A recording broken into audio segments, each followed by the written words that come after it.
Hello! Like a lot of people, you've probably heard of global warming, the food crisis, and overpopulation. Most likely, you've heard of these future scenarios and have felt discouraged by the lack of action to solve some of these issues.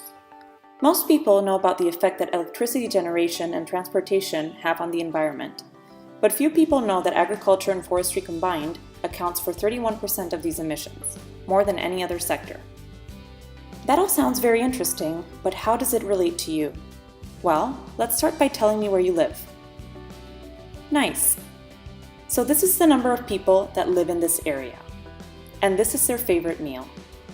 To make this meal for all these people, you would need this much meat, these many eggs, this much flour, this much milk, and many different spices from all over the world.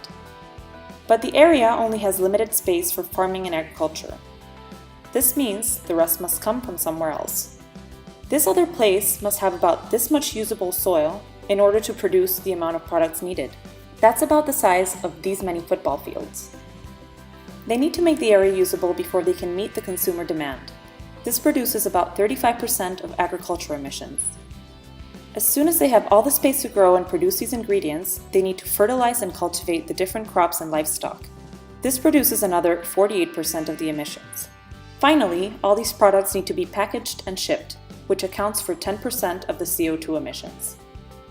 By 2050, Earth's population will grow by 3 billion, and within 20 years, 80% of us will live in cities or suburbs.